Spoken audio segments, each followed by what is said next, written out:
Después de engañar a Zeus y de robar el secreto del fuego para obsequiárselo a los hombres, Prometeo fue condenado a una tortura eterna en el Cáucaso. Cuando consigue escapar, regresa para encontrar que la humanidad ha alterado el equilibrio natural de la Madre Tierra. El gran protector de la civilización decide entonces establecer un lugar donde estudiar el problema y así llevar una solución a tiempo.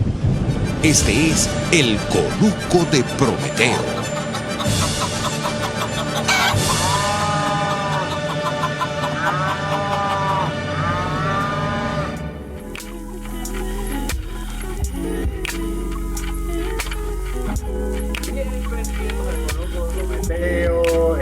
Como ustedes ya saben, debido a la contingencia coronavirus / dictadura, nosotros estamos haciendo esto grabado y sale por internet y también en diferido por la señal de RR. Este es el Conuco de Prometeo, el espacio sabatino semanal en el que tratamos cosas de ambiente y si bien generalmente lo integramos a muchas otras cosas de la vida en sociedad, en este caso obviamente vamos a hablar de algo muy típico de estos programas, que es el derrame petrolero que estamos viendo en las costas de Falcón en este momento en Venezuela, algo que en medio de toda esta pandemia de repente empezaron a llegar unas manchas locas a playas de Tucacas y se ha ido descubriendo toda una trama de sangre ecológico, ambiental, social bien interesante, pero nosotros nos vamos a ocupar hoy de lo ambiental. A mi lado se encuentra, frente a mí o en la pantalla se encuentra Gabo Domínguez, mi compañero de todos los sábados, y hoy tenemos un par de invitados muy especiales de la Sociedad Venezolana de Ecología, Esteban Agudo y Vilisa Morón, que debe estar por conectarse. Bienvenidos a otra jornada para dar el ambiente el lugar que se merece, recordando que todos somos animales en peligro y que ese peligro solamente se puede combatir haciendo ruido, uniéndonos, manifestándonos, y es lo que intentamos hacer hoy con el derrame petrolero que hay en las costas de Falcón. Donde hay demasiada información que manejar, hay mucho detalle sobre el cual hurgar, y donde inevitablemente hay una correlación entre política y ambiente, en donde también vamos a meter el dedo en la llaga a tratar de hurgar un poco sobre esa realidad. Sí, este derrame comenzó la semana pasada, comenzó a ver la semana pasada, y era una cosa que la información venía como a cuentagotas, ¿no? Porque obviamente no es el primero ni de este año ni de años anteriores, pero lo que pudo trascender fue que un barco tenía un problema y entonces echó el fuel oil por la borda, y entonces más o menos por ahí iban los tiros hasta que se pudo empezar a investigar más, y este curso lo estamos haciendo en ocasión también de un foro que organizó la Sociedad Venezolana de Ecología, en donde varios investigadores venezolanos encontraron evidencia que permite hacer una historia un poco más fidedigna. Pero yo quisiera hablar primero de cuáles son las consecuencias y los impactos y las dinámicas ecológicas que ocurren sobre la biodiversidad cuando pasan estos derrames, porque además es como primera vez que esto llega tan directamente a un parque nacional de manglares aquí en Venezuela. Entonces, ¿qué es lo que podemos esperar ambientalmente y ecológicamente de este derrame? Bueno, primero que nada, muchas gracias por la invitación a Gabo y a Carlos. Un placer estar aquí. Bueno, como tú mencionaste, nosotros ayer hicimos un foro sobre este tema, ya que desde hace un par de semanas teníamos información del derrame, había unos videos por ahí en redes sociales, pero no estaba muy clara la cuestión. Entonces, bueno, el lunes, por iniciativa de uno de nosotros emitimos un comunicado sobre esto, sobre lo que estaba ocurriendo, y por iniciativa de uno de los miembros de la sociedad, profesor Crocker, que es profesor de la Universidad Simón Bolívar, pero ahorita está en República Dominicana, él sugirió para ver si podíamos integrar un poco entre los miembros de la sociedad para conversar al respecto. Entonces, Vilisa y yo salimos corriendo ahí a organizar rápidamente, invitamos una serie de personas con expertos y que han trabajado en Morrocoy y expertos en estas diferentes áreas, en estos ecosistemas que tenemos en Morrocoy, para conversar un poquito sobre este tema. Y bueno, te diré que hubo una excelente recepción por parte de prácticamente todo el mundo. De hecho, creo que participaron entre 170 y 180 personas el día de ayer en el foro. Y había registradas más de 200. Eso es altísimo para un foro de este tipo. Eso es altísimo, yo creo que para un foro de ciencia sobre cualquier cosa y más en Venezuela. 170 personas en 17 países. Bueno, yo creo que para nadie es secreto que gran parte de los científicos están repartidos, porque bueno, se fueron por razones bastante obvias de Venezuela. Pero bueno, lo que es muy, muy bueno y que de verdad que nos llena de ánimos es que hay muchísima gente que aunque está afuera, está súper pendiente de todo lo que está pasando en Venezuela. Entonces, bueno, eso te iba a decir. Participación. Eso te iba a decir, eso es importantísimo, digamos, independientemente de la tragedia que significa este derrame, es bueno saber que sigue habiendo conexión ahí, porque me imagino que la mayor parte de esos asistentes al foro están relacionados con el tema marino, investigación, biología, ecología. Correcto, sí, bueno, había profesores, había científicos, había miembros de ONG, había gente de consultoras ambientales, o sea, de verdad fue una recepción bastante interesante. Y bueno, entre las cosas que hablamos fue precisamente lo que tú mencionabas, cómo este derrame puede afectar los ecosistemas del Parque Nacional Morrocoy.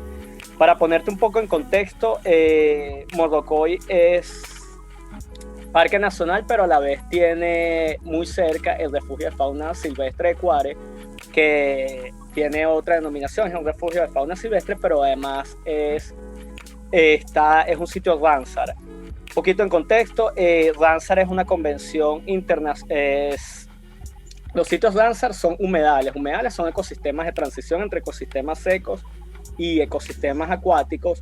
Y lo interesante es que son ecosistemas muy valiosos y están protegidos por una serie de acuerdos internacionales. Entonces, bueno, tienes Morrocoy, tienes el refugio de fauna de Cuare. Y bueno, dentro de estos dos sitios tienes ecosistemas marinos muy importantes, marinos y terrestres. Tienes bosques de manglar, tienes arrecifes coralinos, tienes praderas de gramas marinas y tienes playas arenosas. Entonces, bueno, tienes varios ecosistemas que pueden ser muy afectados por este derrame. Si vamos un poquito más allá, Morrocoy es un sitio que históricamente ha sufrido bastante perturbaciones. Por ejemplo, ya hubo una gran mortandad de corales a finales de los años 90, lo cual hizo que todos los arrecifes de Morrocoy cambiaran. Y entonces, bueno, además de que hay un turismo totalmente desorganizado y totalmente a lo loco. Cuando tú antes veías 60 barcos en los Guanes, sobre praderas de Talasia, praderas de gramas marinas, tú te puedes dar cuenta que el turismo ahí quizás no está muy bien manejado. Entonces es un sitio que ya está bastante afectado. Y bueno, esto precisamente uno de los objetivos del foro era cómo diseñamos ahora un programa de monitoreo para poder detectar el efecto negativo que probablemente tenga este derrame. Lo bueno de Morrocoy es que ya hay muchísima gente trabajando en Morrocoy, entonces bueno, hay bases de datos, hay data histórica, entonces sabemos cómo Morrocoy ha cambiado a lo largo del tiempo. Por lo tanto, monitorear ahora puede ser evidencia inequívoca de que este derrame está teniendo un efecto negativo. Ahora que dices que Morrocoy tiene una larga historia ya de ser estudiado, monitorizado, documentado, como a introducir al tema y no meterme de una vez al derrame, ¿por qué está tan impactado el Parque Nacional Morrocoy? Porque yo sí recuerdo ir varias veces a Morrocoy y ver que ahí no hay gran cantidad de corales que uno, por lo menos que uno pueda ver con un snorkel, ¿no? Hay mucho coral blanco, pero ¿de dónde viene ese impacto? O sea, esa mortandad de corales, ese cambio en Morrocoy, ¿de qué se trata y de dónde se supone que se originó el problema? Bueno, estamos hablando de la situación antes del derrame. Ok, fíjate. Bueno, hay un trabajo científico del año 75, creo que es incluso antes de que Morrocoy fuera parque, y ya en ese trabajo se habla de la explotación que está sufriendo Morrocoy, porque tienes un sistema, un sitio con unos ecosistemas que son bastante delicados. Primero está al lado de una refinería, eso ya por ahí va a haber un efecto. Segundo, la cantidad de turistas que históricamente recibe Morrocoy, eso O sea, y turismo, tú sabes que turismo significa construcción a lo largo de la costa, lo cual genera sedimento que daña los arrecifes, significa tener un montón de gente pescando, ya que tienes que satisfacer la demanda de tener un montón de posadas y todo esto. Además que tienes un viaje de lancha que están por ahí, prácticamente no hay canales de navegación y todo eso, aunque uno no lo percibe inmediatamente, todo eso deteriora, porque si tú tienes un montón de lanchas que van y vienen a toda velocidad, eso tiene un efecto sobre el fondo, y más cuando tienes un sitio donde hay gramas marinas. Entonces, bueno, ya ahí tienes un impacto humano de larga data, además de que, como te mencioné, hubo una mortandad masiva en finales de los años 90, de hecho hubo varios científicos de la Universidad Central, de la Universidad Simón Bolívar, creo que también de la Universidad Carabobo, incluso de la UDO, no estoy seguro, estudiaron muchísimo sobre por qué se produjo esto. Entonces, bueno, una de las hipótesis que hay es que durante mucho tiempo hubo unos inputs de agua dulce, también creo que se habla de que hubo una disminución del oxígeno en el agua por un bloom de algas. Ha habido varias hipótesis, creo, si no me equivoco, que una de las más aceptadas es que hubo un gran aporte de agua dulce alrededor de los arrecifes, y bueno, esto fue lo que produjo la mortandad. De todas formas, eso ya está todo estudiado, porque se inició un proyecto que se llama la Agenda Morrocoy, que en parte tenía como objetivo concluir por qué pasó esto. Pero la realidad es que hubo una disminución en la cobertura de corales enorme, creo que más del 50% en un periodo de tiempo bastante corto. De hecho, a partir de ahí los arrecifes coralinos de Morrocoy cambiaron para siempre. Muchos de estos arrecifes incluso desaparecieron por completo. Entonces, bueno, como ya te mencioné, Morrocoy es el sistema coralino más importante de la costa. Y sin embargo, tienes una larga historia de impactos y de perturbaciones sobre este sistema. Y bueno, además de eso, muchas cosas, o sea, como te mencioné, construcciones a lo largo de la costa, remoción de los manglares. Hay una interacción bastante interesante entre manglares y arrecifes, que bueno, el manglar como sostiene el sedimento y evita que ese sedimento llegue hasta el arrecife y deteriore. Entonces, bueno, toda esta larga historia de turismo descontrolado ya tuvo un impacto, más este evento puntual que te mencioné en los años 90. Claro. Entonces, llega, bueno, este problema del turismo descontrolado que se ha desatado últimamente, de manera que este derrame llega a Morrocoy en un momento en que Morrocoy obviamente ya está afectado. Pero el derrame no solo entra dentro del Parque Nacional Morrocoy, sino que también llega a toda la costa, digamos, de Tucacas, que está un poco antes del Parque Nacional, que no es parte del Parque Nacional, pero también tiene un valor ecológico. Háblanos un poquito de esa playa y cuál es su significación en todo este ecosistema. Bueno, fíjate, tienes esa larga franja de playas arenosas donde, o sea, creo que, por ejemplo, tiene un valor porque hay mucha extracción de guacucos, de chipichipi, porque son aguas sumamente productivas. Entonces, bueno, tienes todos estos bivalvos ahí que se reproducen y se encuentran a lo largo de toda esa costa. Y de hecho, ese es el primer sitio que está siendo impactado. De hecho, ahorita todas las imágenes que uno ve, bueno, las primeras imágenes que se vieron fueron en las playas arenosas a lo largo de esa franja larga de costa. Sin embargo, bueno, esta mancha va a seguir ascendiendo hacia el norte, y bueno, creo que ya hay reportes de que llegó a los manglares de Morrocoy. Pero sí, playas arenosas es un ecosistema único. De hecho, nosotros íbamos, bueno, yo creo que tú también fuiste ahí cuando estábamos en la Simón en los primeros años. Una de las salidas de campo que era alrededor de Morrocoy y Puerto Cabello, una de las primeras paradas era para conocer, o sea, Tucacas era eso, era como que la clásica playa arenosa. Correcto. Que tenía... Correcto. El litoral arenoso.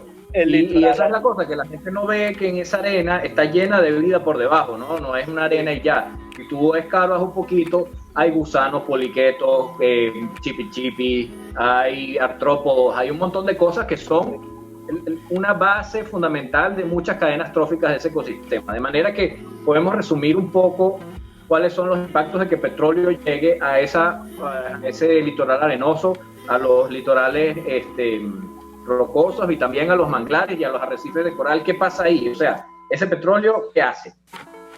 Bueno, justo lo que mencionaste ahorita, o sea, en Morrocoy y Tucacas, ahí vamos a tener todos los ecosistemas marinos típicos y bueno, todos estos ecosistemas se van a ver afectados. Yo no soy un experto en la parte de toxicología, ni cercanamente. Quien nos está asesorando bastante con eso es la profesora Ruth Ramos, que sí es una experta en toxicología.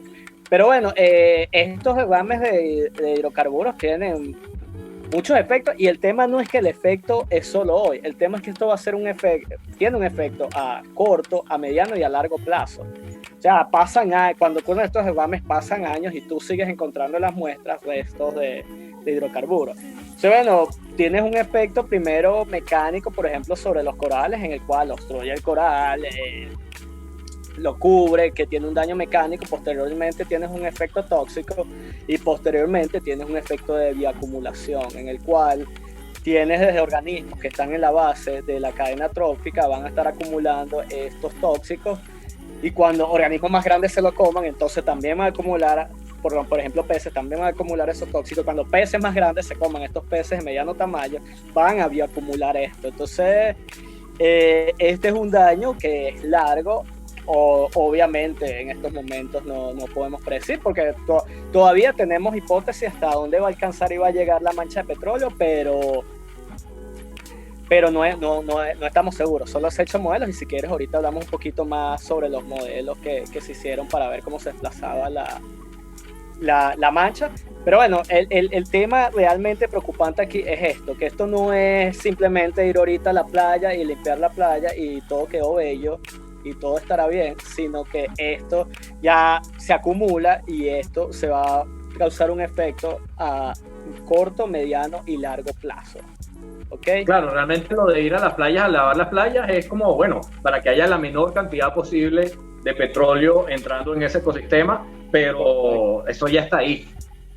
Correcto. Y bueno, algo que no hemos mencionado también son las aves playeras, que no las puedes como que tipificar dentro de uno de estos ecosistemas, pero bueno, estas aves playeras son, bueno, estos pajaritos que uno ve chiquitos corriendo como locos en la arena y picoteando, son como súper hiperkinéticos. Esas son aves playeras. Nuevamente yo no soy un experto en ese tema, solo te voy a comentar lo que medio sé, pero bueno, estas son aves playeras migratorias, es decir, que migran desde el norte, desde Estados Unidos y Canadá, y bajan hasta el sur, y bueno, se van parando en diferentes sitios a alimentarse, ya se alimentan de pequeños invertebrados que se encuentran en la arena. Y bueno, si tengo entendido, ahorita hay presencia de playeros en Venezuela. Entonces, bueno, imagínate, esto se alimenta precisamente en esas playas arenosas, que es uno de los sitios que está siendo primeramente afectados por esa mancha de petróleo. Y que bueno, y lo interesante de esto es que estas aves playeras son de interés para muchísima gente en el mundo, ya que son migratorias. Sí, entonces, sí, vamos a hablar de ella al regresar de esta pausa comercial. Lamentablemente Vilisa Morón me escribió, dijo que ella no va a poder conectarse debido a problemas con internet, pero bueno, nosotros seguimos aquí en el Conuco hablando del Gran Falcón después de esta pausa comercial.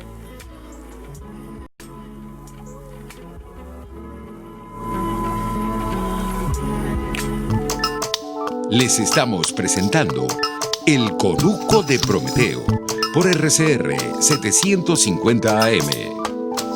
Puedes seguirnos en nuestras redes sociales. En Twitter, @RCR750, la radio que se ve. Fuerza que nos activa, fuerza que une a un país que quiere cambio. Mi nombre es Chuo Torrealba y estoy contigo desde las 5:30 de la mañana para que te enteres de todo lo que acontece dentro y fuera de un país en crisis, un país que quiere cambio y libertad. Unidad, la fuerza es la unión, de lunes a viernes desde las 5:30 de la mañana con Chuo Torrealba, solo por RCR, porque lo bueno une. Ellos sí que no saben nada. Y así nos va. El espacio donde se tocan los temas más candentes de interés político y nacional. Y así nos va. En este programa, la picardía y el humor inteligente son los protagonistas. Pura cabilla. Lara y Hernández descosen y revelan los secretos más oscuros del acontecer político. Y así nos va. De lunes a viernes a las 4 de la tarde. Por RCR 750 AM. Usted escucha El Conuco de Prometeo con Carlos Peláez y Gabo Domínguez, solo por RCR 750 AM. Esta pausa comercial, yo sí decía, esto está como largo. Yo sí quería... lo que pasa es que evidentemente entramos como en un terreno demasiado específico y técnico cuando empezaron a conversar. Entonces yo cuando eso pasa, pues al cabo que ni quería, yo me salgo. No, pero pregunta, porque... Pero te quería preguntar precisamente sobre legislaciones, ¿no? Evidentemente, hay una legislación que decreta al Parque Nacional Morrocoy como parque, pero ¿qué implica eso? Si tienes alguna idea, y en el caso venezolano, y si tienes alguna idea de cómo es en otros lugares, como para comparar, ¿no? Para tener una idea de en dónde estamos, si estamos mal o estamos bien, o a dónde podríamos apuntar. Ok, bueno, yo no manejo mucho el tema de legislación, parques nacionales, de verdad que eso no lo manejo mucho. Vilisa es la persona más apropiada para esto, que lamentablemente no está por aquí. Pero bueno, o sea, un parque nacional es un área que se designó de acuerdo a su valor ecológico, su valor ambiental. Entonces, bueno, dentro de ese sitio tiene que respetar ciertas reglas, hay ciertas actividades que están limitadas. Todo esto, Morrocoy creo que se decretó en los años 80 más o menos, y después hubo una revisión a finales de los 90, una revisión de lo que se llama el PORU, que es plan... no sé qué cosa, no me acuerdo muy bien qué significa, pero bueno, define esto, porque incluso dentro de un parque nacional tú no puedes hacer lo mismo en todos los sitios. Tú tienes áreas que son designadas especialmente para ciertas actividades. Por lo menos si tú vas a Los Roques, yo trabajo mucho en Los Roques y Morrocoy, pero en Los Roques me viene el ejemplo más rápido. Tú tienes áreas donde tú puedes hacer actividades turísticas, es decir, puedes ir a playar sentarte a la playa a broncearte, pero también puedes hacer windsurf ahí, o alguna otra, o buceo, y tienes otras áreas donde lo único que puedes hacer es actividades científicas, y tienes otras áreas donde no puedes hacer nada. Si tú quieres trabajar ahí, tienes que, bueno, pedir un permiso con Imparque, justificar, y eso es lo que te permite ir. Y bueno, esto se toma considerando el valor de cada una de esas áreas, y bueno, todo esto surge bajo procesos de negociación con las personas, o por lo menos así debería ser, con las personas que hacen vida ahí. Se ve cuál es el valor económico, cuál es el valor científico, todas estas cosas, y se define. Más o menos así es, nuevamente, yo no soy experto en este tema, pero más o menos así es como se define esto. Claro, pero o sea, no eres experto legal, pero estás mucho más vinculado a lo que pudiese estar cualquier persona que va a ir para el parque. Por supuesto. Y evidentemente como que no va a encontrar una frontera de diferencia entre una cosa y otra, o sea, porque yo no me puedo tirar aquí o tirar la toalla aquí o tirar la toalla allá, o sea, esa diferencia generalmente la gente no tiene idea, y aunque no sean muy expertos, ustedes están un poco más familiarizados con eso que uno.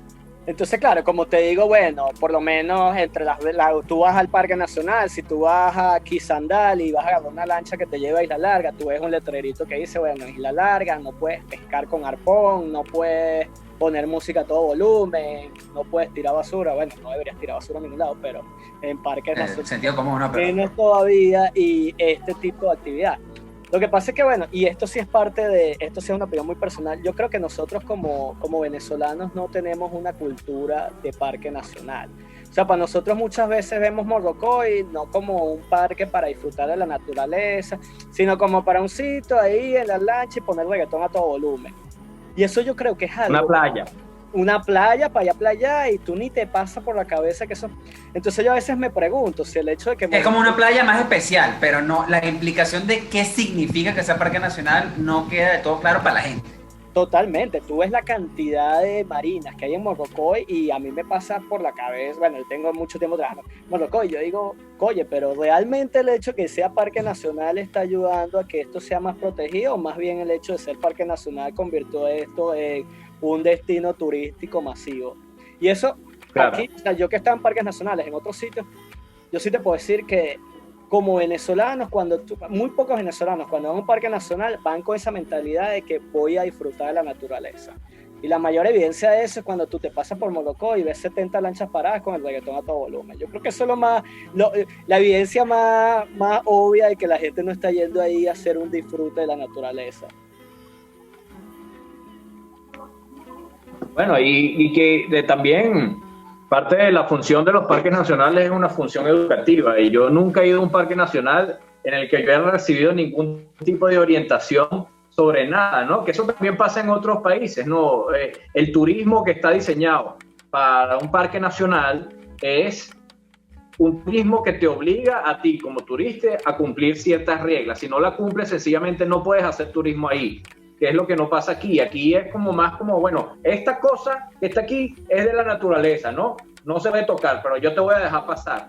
Entonces, en ese yo te voy a dejar pasar, realmente no hay ninguna función de que eso sea un parque nacional dentro del estilo de turismo que se hace dentro del parque. Es simplemente una gente que podría ir al Parque del Este o al Cerro del Ávila y es completamente lo mismo, hacer la misma función, o sea, hacer ejercicio, pero el hecho de estar entrando en un parque nacional no implica hacer un turismo diferente en esa zona. Sí. Y eso, como yo te mencioné, yo creo que es algo de nuestra educación, que va desde nuestra educación en el colegio, que no nos enseñan el valor, y no entremos dentro de esta mentalidad hippie ni nada de esto, pero disfrutar la naturaleza tiene un gran valor desde muchos aspectos, y yo creo que eso lo ves en otras culturas mucho más. O sea, yo donde estoy viviendo ahorita lo estoy sintiendo mucho. O sea, la gente va a hacer hiking, a caminar por el bosque, porque bueno, tú disfrutas, y ahí nadie se le va a ocurrir estar caminando con el celular, escuchando música con el celular, con el reggaetón a todo volumen. A nadie le pasa por la cabeza eso, porque bueno, este es un sitio de disfrute de la naturaleza. Yo creo que esa misma mentalidad... Claro. Ahí viene algo que yo creo que en Venezuela es como muy inherente a la democracia, y cómo la concibieron quienes más la impulsaron. ¿Y a qué voy con esto? Eso me recuerda mucho. Yo he estado trabajando desde hace un tiempo en algunos temas de la biografía de Raúl Leoni. He estado ahí. Tomás Estraca está haciendo un trabajo muy interesante sobre Raúl Leoni. Y hay un elemento como que recurrente dentro del discurso de él que yo creo que se puede trasladar absolutamente a todos los liderazgos democráticos de nuestra historia, y es con unas comillas enormes, se supone. Es decir, se supone que la gente, si lo ve, debería saberlo, debería defenderlo, debería impulsarlo, y ese se supone, obviamente ahorita, después de que perdimos la democracia, entendemos que no se supone tanto. O sea, de que la democracia y los parques nacionales, las instituciones, hay que impulsarlas, hay que promoverlas, hay que generar un permanente proceso de publicidad y propaganda, tal cual como si estuviésemos hablando de una campaña, pero evidentemente como en términos mucho más largos, porque lo que observamos es que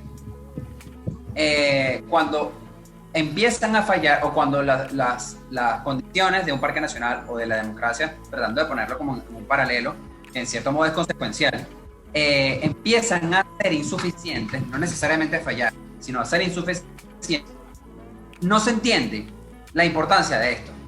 Entonces es como que, amigo, yo lo digo porque, por ejemplo, hay una idea de que en los 80, a finales de los 70, principios de los 80, se alcanzó como el mayor pico de progreso en Venezuela en todos los niveles. Estamos hablando de mayor cantidad de parques nacionales, alfabetización, desarrollo, o sea, todo se proyectaba muy bien, y es como que, bueno, ahí están las obras, el pueblo debería darse cuenta, y ya está. Y observamos que eso como que tenía que ser así, listo, y pasado el tiempo, veías como reinauguraban cosas que ya habían sido inauguradas, ¿no? Bueno, tu Cacas es muy eso. Tu Cacas es muy de eso. Tu Cacas es muy eso. Exacto. Es como que iba la idea, por eso creo que son ideas que creo que son ideas conexas, en el sentido de que, bueno, no, el proceso de pedagogía política en todos los espacios hay que generarlo de una manera recurrente. No es algo de que se acaba. Bueno, aquí tienes el parque, ahí tienes, ya se supone que tú sabes cómo es. No, el hecho, tienes que decirlo, y tienes que decirlo no solamente en el aviso, en el cartel de madera que está entrando de parques en todos los parques. No, también tienes que tenerlo en el que le regalas a la gente, si es que lo tienes. Antes yo recuerdo que en el parque, en la Cueva del Guácharo los había. Tenía una cantidad absurda de información sobre el parque y sobre los animales que había en el parque, todo esto. Ahí también tiene que estar información de, no tienes que tener reggaetón puesto, amigo, no tienes que tener música puesta. Eso. Pero fíjate, Fíjate, está hueco. la Ajá. cueva del Guácharo, la cueva del Guácharo es muy buen ejemplo. La cueva del Guácharo es muy buen ejemplo porque es precisamente eso, es el único pedazo de un ecosistema que está tratado de esa manera, como que bueno, aquí van a entrar, pero van a entrar con estas reglas, van a pagar por entrar, esto es autosostenible, nosotros le podemos pagar a los guías hacen un buen trabajo, los guías podemos tener suficientes guías para que vigile que no pase nada que no deba pasar, y ahí todo el mundo sale aprendido, feliz, relajado, y hay un beneficio para el parque que es un flujo de turistas que mantiene el cuidado del parque, de manera que el hecho de tener ese monumento natural ahí beneficia a la comunidad que vive al lado, y la comunidad se beneficia de que ese monumento esté bien. Y Claro. eso pasa muy poco. Sí. Y este es un... Carlos creo que se quedó ahí pegado. Sí, hay una cosa que yo creo que no existe dentro. A ver, lo que pasa es que yo ahí tengo este medio combate con Carlos. Es que a veces en el ambientalismo hay un exceso de hipismo, en el sentido de que no mercantilizar, no podemos, no, todo lo contrario. Es que lo que lo hace sostenible es que puedas vender un producto, algo que no hay en otro lugar. Algo Sí. que lo hace exclusivo. Y tú digas, esto vengo para acá porque, amigo, yo no voy a ver esto en ningún otro lado. Sí. Y entonces que no ocurra eso, sino que más bien incluso se combata, hace que convierta en una playa más y no un parque nacional que tiene ciertas implicaciones, sino que es una playa ahí. Entonces Sí. se va conectando esa idea y termina siempre, no termina ayudando, más de lo que podría. Carlos Rivero, que sabe mucho de parques nacionales, dice eso. Aquí, uno de los problemas que tienen los parques nacionales aquí es que no producen su propio ingreso, sino que eso los tiene que cuidar Imparques con un presupuesto absolutamente paupérrimo que tiene. Y bueno, y la gente que vaya y lo disfrute, pero bueno, si se pone muy fea la cosa, entonces que no lo disfrute. Y realmente ahí nadie está obteniendo un beneficio. Claro, y todo esto va por toda la discusión del valor de los servicios ecosistémicos, que son los servicios que puede proveer un ambiente natural, pero es una combinación de todo, o sea, es una combinación, nuevamente esta es mi opinión, porque este es un tema súper que puede generar un debate de muchas horas. O sea, el problema es que un parque nacional necesita que sea autosostenible, es decir, que genere dinero. Primero, porque todo genera gasto. Entonces, ¿pero cómo genera dinero? Bueno, eso va a generar dinero desde el pana que te pone los toldos, hasta el pescador que pesca y lleva ese pescado para la posada, hasta las posadas que pueden estar ahí. Por todo eso se está generando dinero. Sin embargo, también es una parte de cultura. Y fíjate, yo trabajé con Rubén Ramírez, que Carlos lo conoce también, con evaluación de servicios ecosistémicos en Morrocoy, y con François Cavadas con evaluación de servicios ecosistémicos en Los Roques. Y nosotros hacíamos bueno, esto es una línea o sea, nosotros tratamos de calcular cuánto dinero producía el parque desde posada, ventas de pescado, todo esto, pero también tú evalúas la percepción de la gente que hace vida en esos sitios. Es decir, tú vas y te acercas a las personas y le haces una encuesta, mira, ¿qué es lo que más te gusta del Parque Nacional? ¿Por qué tú vienes aquí? Una pregunta que era muy interesante era, si nosotros te garantizamos que el dinero que tú aportes va a ser a planes de conservación y planes de investigación, ¿tú darías dinero? ¿Cuánto? Y entonces ponías diferentes montos. Y bueno, todas esas preguntas eran muy interesantes porque tú ves cuál es la percepción y ves cuál es el conocimiento de la gente sobre parques nacionales. Y ves que hay unas discrepancias enormes por de dónde viene el turista, por nivel educativo del turista, nivel económico del turista. Por lo menos en Los Roques era muy evidente la diferencia de la percepción entre turistas venezolanos y turistas de otras nacionalidades. Entonces, bueno, te das cuenta que esto es un problema que va desde los parques no generando dinero, para los no convirtiéndose en una fuente de ingreso para la gente que vive ahí, porque los parques no son ecosistemas aislados, o sea, esos son sí ecosistemas donde hay gente viviendo y dependiendo de ese parque, pero también hay un problema educativo bastante grande y que bueno, como tú lo dices, estas son cosas que o sea, el Estado tiene que plantear una política ambiental, que bueno, yo creo que ese tema en este momento no... Una política ambiental es una política ambiental en que los parques sean sostenibles, porque ya el Estado venezolano, que bueno, que no existe, pero supongamos que exista, ya el Estado venezolano no tiene cómo costear el cuidado de los parques nacionales. Entonces los parques nacionales son mayores de edad y se tienen que costear su vaina. Eso no es un problema. El problema es que no se permita hacerlo. ¿Y cómo influencia esto? Que a la hora de que ocurra un derrame petrolero, hay muy pocos dolientes de ese parque nacional. Realmente hay muy pocos dolientes. Pero vamos a hacer una pausa en el Conuco de Prometeo y ya regresamos con más.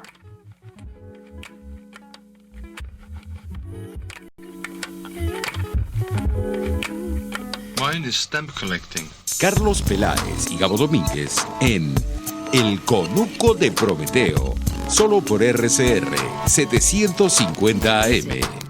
Puedes seguirnos en nuestras redes sociales, en Twitter, @RCR750, la radio que se ve. Llegó para tu negocio la distribuidora PlastiShop. Contamos con los mejores envases de plástico, cartón y aluminio al mayor. PlastiShop tiene para tu negocio cajas para pizzas y tortas de todos los tamaños, envases para sushi, soperos en Boplast, discos dorados y una gran variedad de platos plásticos y de cartón. Somos la distribuidora con más variedad del país. En PlastiShop tenemos las bolsas más resistentes del mercado. En PlastiShop pensamos en tu facilidad. Estamos ubicados en Chacao, en la avenida Cecilia Costa con calle Páez. Hacemos envíos en todo el país. Síguenos en Instagram, @PlastiShopVE. En la crisis se encuentran las oportunidades. Aquí en Sin Estrés se las mostramos con invitados especiales que nos regalan sus experiencias por una Venezuela mejor. Cada tarde, de lunes a viernes a las 3, desde el emprendimiento, la educación, la salud y el entretenimiento. Por nuestra calidad de vida se nos hace necesario tomar un respiro del agobio diario, dedicar unos minutos a la salud mental y emocional para vivir sin estrés. Sin Estrés, de lunes a viernes a las 3 de la tarde, por RCR 750, la radio que se ve.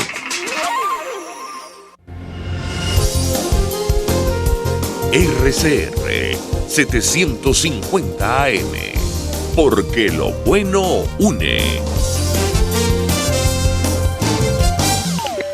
Escuchamos El Conuco de Prometeo en RCR 750 AM.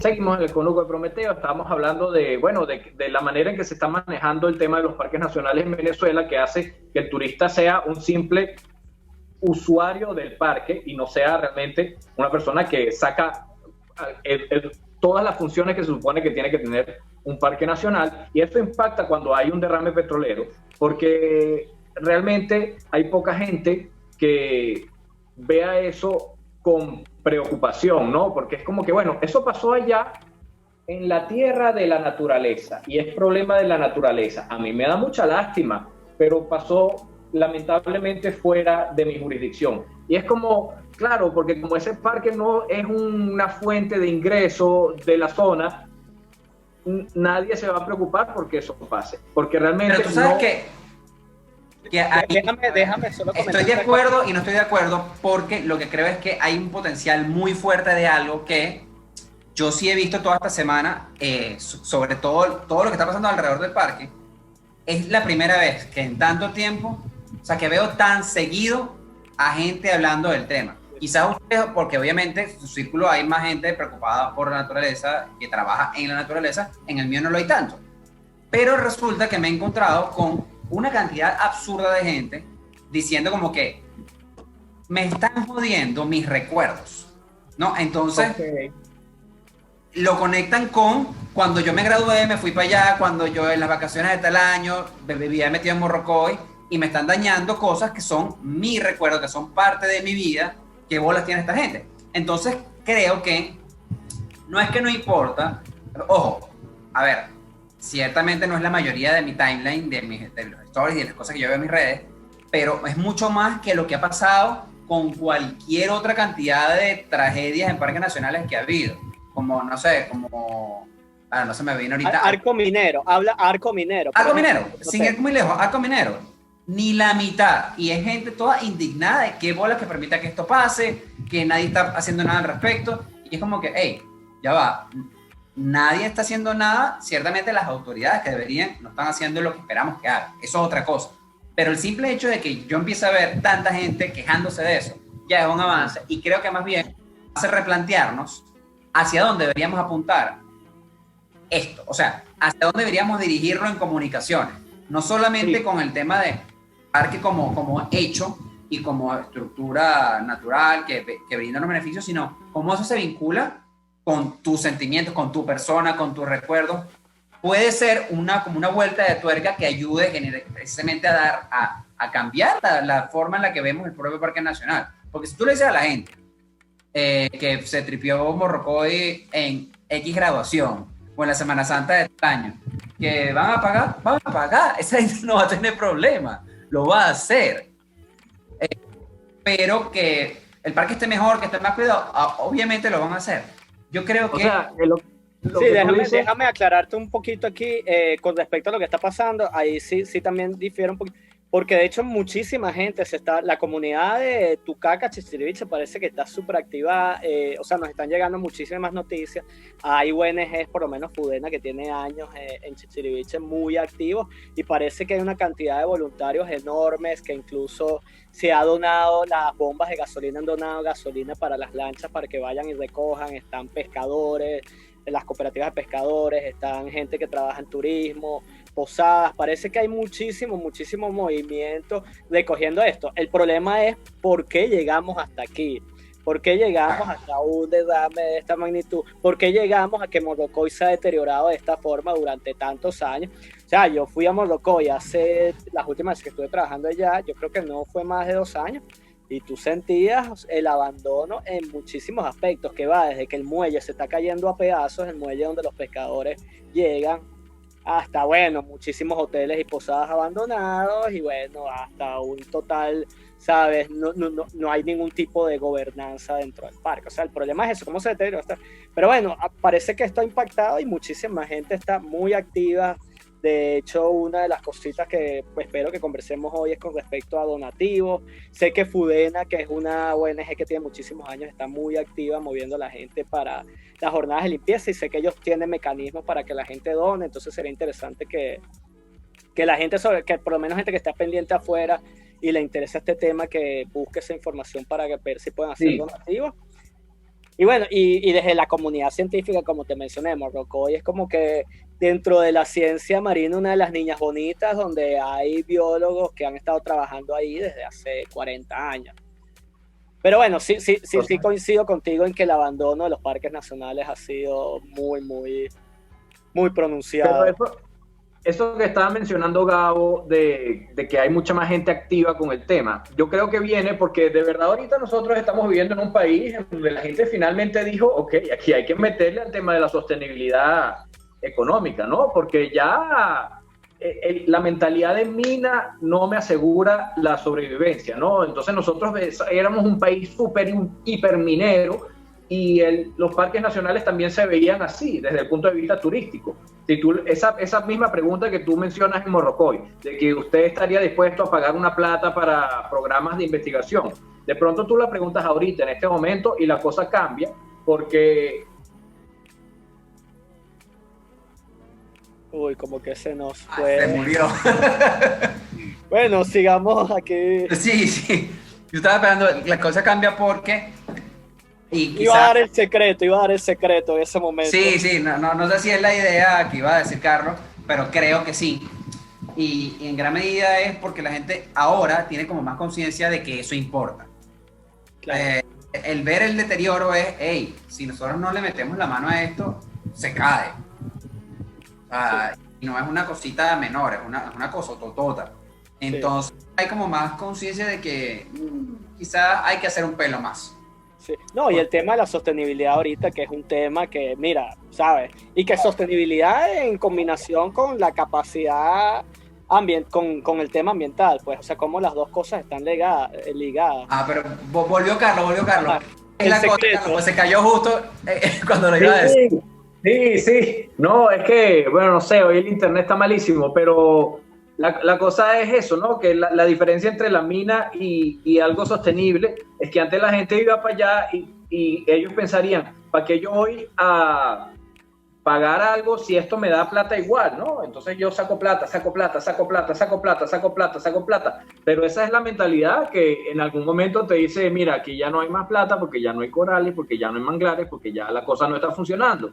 En cambio, ¿qué fue lo que pasó con PDVSA en la mente de todos los venezolanos? Porque antes todo eso se reducía a que PDVSA siempre me va a dar real de alguna manera. Si no me lo da directo, me lo da indirecto, pero eso es inacabable. Y ahora PDVSA ya no existe y la gente está como que, ¿y ahora de dónde saco plata? Y yo me imagino que toda la comunidad de esa zona dice, la plata, bueno, cuando pase la cuarentena, va a salir de Morrocoy. Y de repente, ¿qué pasa? PDVSA y que ya no tienes Morrocoy ni nada.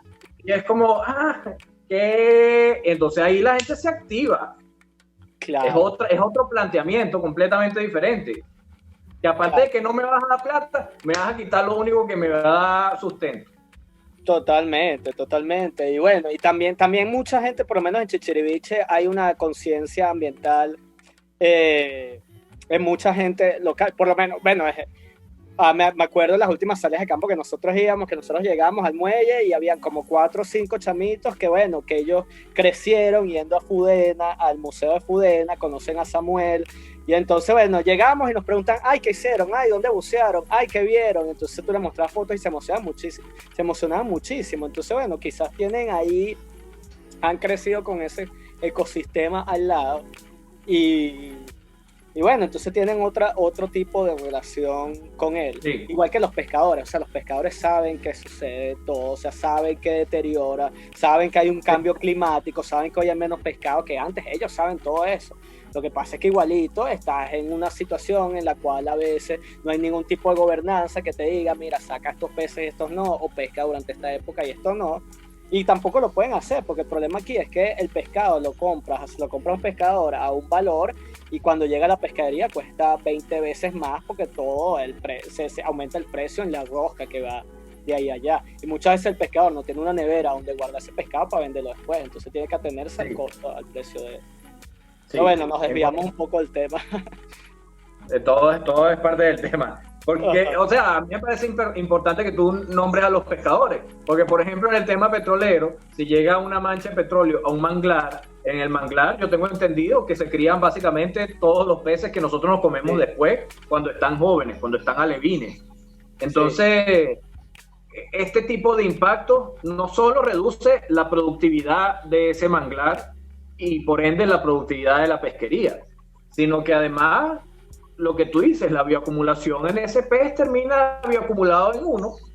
Totalmente. Y bueno, déjame ahorita, no sé cuánto tiempo nos queda, pero déjame como que en este momento hacerte un resumen de lo que se habló ayer del foro, porque si no, mis colegas de la SBS van a molestar, van a decir que yo soy disperso. No sé por qué dicen eso, pero siempre me lo dicen.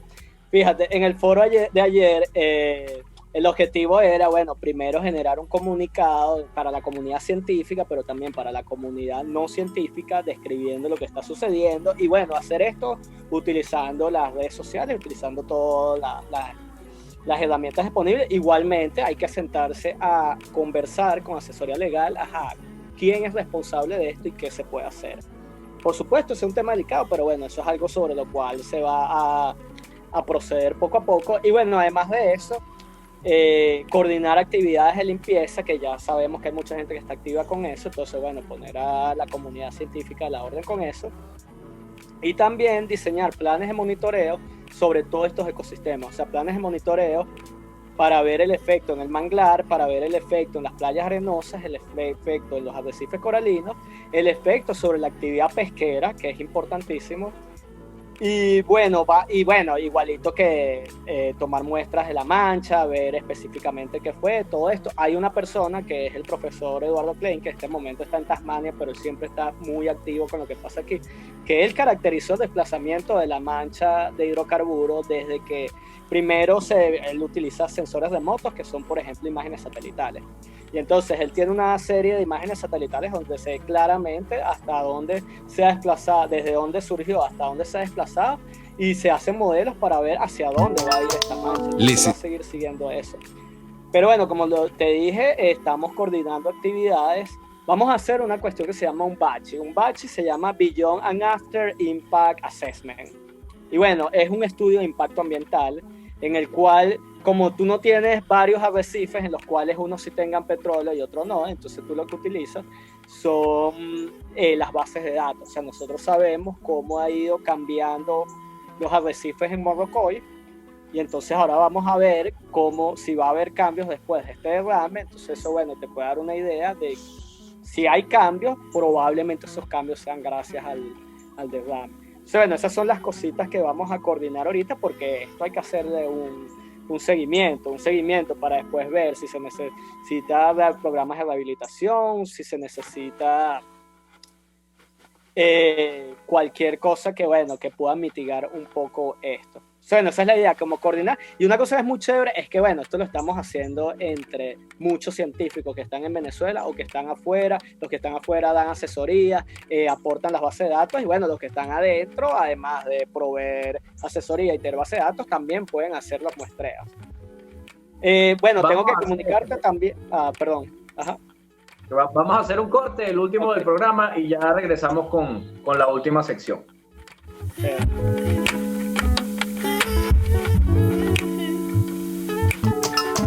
Les estamos presentando El Conuco de Prometeo por RCR 750 AM. Sintonícenos a través de Periscope, @RCR750, la radio que se ve. Ellos sí que no saben nada. Y así nos va. El espacio donde se tocan los temas más candentes de interés político y nacional. Y así nos va. En este programa, la picardía y el humor inteligente son los protagonistas. Pura cabilla. Lara y Hernández descosen y revelan los secretos más oscuros del acontecer político. Y así nos va. De lunes a viernes a las 4 de la tarde. Por RCR 750 AM. Hola, les saluda Alfredo Yuncosa y los invito a acompañarnos a Con Seguridad Radio, el programa pensado en la seguridad de los ciudadanos y las organizaciones. Con Seguridad Radio, todos los sábados a las 12 del mediodía, por RCR, la radio que se ve. Usted escucha El Conuco de Prometeo, con Carlos Peláez y Gabo Domínguez, solo por RCR 750 AM. En el Conuco de Prometeo estamos hablando del Parque Nacional Morrocoy en ocasión del derrame que lo está afectando en este momento y del foro que organizó la Sociedad Venezolana de Ecología. Tú me ibas a decir algo antes de ir al corte, pero antes de que me lo digas, quiero proponer que hablemos en este corte de uno de los descubrimientos, digamos, que se anunciaron en ese foro, que es que no fue un barco nada, sino que ese derrame vino del Palito y son alrededor de 26,000 barriles de petróleo. Entonces, dime lo que me ibas a decir y después seguimos con ese tema. Bueno, o sea, porque hay que ser justos con todo, la sociedad también ha tenido comunicación con la gente del Ministerio de Biodiversidad y con la gente de Imparques, incluso el ministro creo que iba a participar en el foro. Sin embargo, nos dijo que no, porque ahorita está en Morrocoy. De hecho, yo sé que hay gente allá de Imparques, que hay gente del gobierno que tienen diferentes grupos que también están haciendo las labores de saneamiento. Y bueno, nosotros esperamos, probablemente Vilisa y yo como representantes de la Sociedad Venezolana de Ecología, reunirnos la próxima semana con ellos para llevar las conclusiones de esto, porque bueno, al final la idea es que vamos a ocuparnos del problema independientemente de cuestiones políticas. Vamos a ver cómo articulamos para tratar de resolver esto. No lo vamos a resolver, pero bueno, para hacer estas actividades de monitoreo y todo esto. Con respecto a tu segunda pregunta, sobre el origen de la mancha, bueno, ya ahí incluso ya está rodando por redes sociales las imágenes que utilizó el profesor Klein, y bueno, se ve claramente que la mancha se originó en el Palito y cómo ha ido avanzando. Él hizo unas estimaciones, pero parece que estas estimaciones son súper gruesas. Pero por decirte algo, él midió la distancia de la mancha y eran un montón de kilómetros, que ahorita no me acuerdo bien porque yo estaba en ese foro, pero al mismo tiempo estaba pendiente de las preguntas, los comentarios, todo esto. Entonces se me fueron algunos detalles, pero bueno, esa información está disponible y creo, nosotros íbamos a sacar como que un reporte técnico en estos días para que la gente se enterara de todo esto, pero claro, vamos poco a poco. Pero creo que en redes sociales ya están por lo menos estas imágenes, las puedo compartir contigo más tarde si quieres, en donde se ve clarito como la mancha salió de ahí y ha ido avanzando poco a poco. Creo que las primeras imágenes son del 22 de julio o algo así. Sí, fíjate, yo tengo aquí como los datos, ¿no? Que los pone @edlinguerra en Twitter, edlinguerra. Dice, Edwin el Guerra derrame se originó. Ajá, nada más para comentar, él fue una de las personas que se movió mucho con la organización. Él era profesor, él hizo doctorado en Venezuela, fue profesor de la UDO y ahorita está en México, en la UNAM de México, pero es una de las personas que más ha trabajado con ecosistemas de manglar. Él trabaja con ecosistemas de manglar en Morrocoy y en Margarita, por Boca del Río, que se me acaba de ir. Edlin dice, como en las conclusiones del foro que se organizó ayer, que el derrame se originó en la refinería del Palito. El crudo fue llevado por el viento y corrientes a Boca de Aroa, Parque Nacional Morrocoy y la Reserva de Fauna de Cuare. Hay desplegadas 250 personas, entre voluntarios, pescadores, posaderos y ONG como Fudena y funcionarios de Imparques, conteniendo y removiendo el crudo en varias playas. El impacto ambiental es de corto, mediano y largo plazo sobre playas, manglares y corales. Hay responsabilidades legales estipuladas en la Ley Penal del Ambiente. La Comisión de Ambiente de la Asamblea Nacional, a cargo de María Gabriela Hernández, estuvo presente y se activarán legalmente en conjunto con la Sociedad Venezolana de Ecología, presentes en el foro. Se van a establecer mesas de trabajo para hacer seguimiento ambiental, seguimiento social y de salud pública de los pobladores de la zona. Eduardo dice que el derrame fue el 19 de julio y que la cantidad de barriles fueron 26.000. Esto es algo bien importante y bien loco que no se haya dicho nada, ¿no?, al respecto, sino que como estaba antes, ¿no?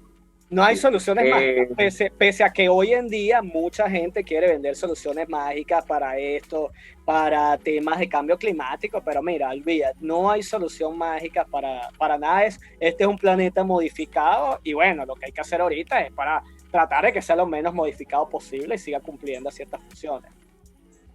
Por eso es importante lo de la transparencia, porque es diferente que PDVSA se active, ayudar en las labores de rescate, de rehabilitación o lo que sea de un ecosistema que fue impactado por un derrame fortuito, a que PDVSA sea la responsable de ese derrame.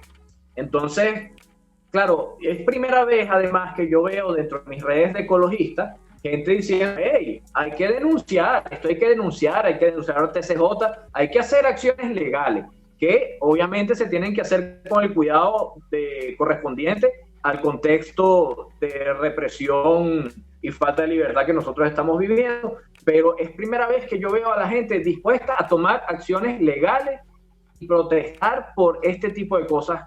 Y yo quiero, ya que nos toca ir cerrando el programa, primero que Esteban nos diga cuáles son las maneras de hacer los aportes. Y que tú me dijiste que querías hablar de esto, pero después terminar con observando cómo la sociedad civil empieza a activarse con estas cosas y empieza a hacer las cosas a pesar de la falta de Estado de Derecho. Sí, bueno, lo que te menciono, hasta ahora lo que creo que es la forma más fácil de hacer aportes es a través de Fudena, que ellos ya están coordinando actividades allá, o sea, meterse en la página de Fudena. Yo creo que incluso directamente dentro de la página ellos tienen, como te mencioné, está un poco limitado a internet, entonces no te puedo dar algo más conciso, pero a través de Fudena yo creo que es una buena opción para hacer esto. De todas formas, pendiente de nuestras redes, o sea, nosotros tenemos nuestra página web de la Sociedad Venezolana de Ecología, tenemos en Instagram, tenemos Twitter y por ahí estamos compartiendo toda esta información. Está Fundación Caribe Sur, parece que está bastante activa también con la información. El profesor Edwin Guerra está comunicando muchísimo. Yo también estoy comunicando muchísimo con mi Twitter, aunque mi Twitter a veces es mucha habladera política, entonces no tanto ambiental, quizás no es tan divertido, pero también me pueden buscar en Twitter porque yo voy a estar es lo mismo, sí. Todo es lo mismo, no hay diferencia. Una cosa lleva a la otra. El mío es bueno porque ahora me quejo de la política allá y de la política aquí también, para que vean que todo está medio relacionado. Vilisa también creo que está activa en su Twitter y sus redes sociales compartiendo toda esta información. Y bueno, nosotros vamos a emitir este comunicado como que, o sea, un esquema de qué hacer ahora. O sea, qué hacer ahora y cómo puedes colaborar. Si eres científico, o si, bueno, ibas de chiquito al Hotel Lagarde y te tripeabas Morrocoy y, bueno, ahora quieres aportar en algo. La Twitter de Fudena es @Fudena y el Twitter de la Sociedad Venezolana de Ecología es @SBEcología, para que se informen por ahí. Gabo, ¿quieres hablar de lo de la sociedad civil ya para terminar? No, creo que esto es precisamente la sociedad civil que es ir un paso más allá, ¿sí? Sí. Y bueno, y como que en este momento en que, oye, todo está tan difícil, chamo, yo creo que nosotros, o sea, la sociedad, hay muchas cosas a las cuales podemos aportar. Así sea un pequeño aporte, pero hay muchas cosas que podemos aportar. Así sea simplemente divulgar. O sea, a partir de aquí nosotros queremos, hacer un comunicado, mira, lo importante que son estos ecosistemas y por qué hay que cuidarlos y todo eso. Y así sea retuitar ese tipo de cosas, tiene un gran valor. Sí, para ir construyendo eso que estábamos hablando antes, de que ahora la gente sí, ¿no? Ahora la gente sí le pone más el ojo, ahora la gente sí entiende un poco más, porque finalmente, como siempre decimos aquí, de este hueco vamos a salir con el cerebro y tenemos que activarlo. Así que por ahí empieza la cosa. Totalmente. Estoy de acuerdo con ustedes y bueno, si estamos cerrando ya, no sé, ustedes son los que mandan. Agradecerles de nuevo la invitación al programa de parte de la Sociedad Venezolana de Ecología y bueno, estoy a la orden para cualquier cosita. Yo estoy lejos, pero estoy súper pendiente, entonces cualquier cosa hay que... Claro, así como además como se siente la comunidad venezolana afuera, que nos activemos entre todos para ir arreglando estos problemas poco a poco y un buen día se va a acabar el problema. Esto fue el Conuco de Prometeo, nos escuchamos el sábado que viene, gracias a todos por su atención, hasta luego.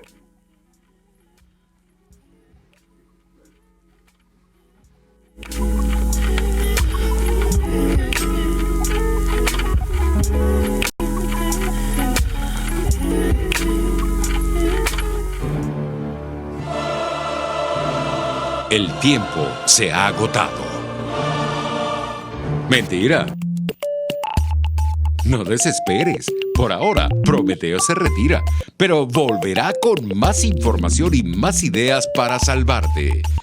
RCR 750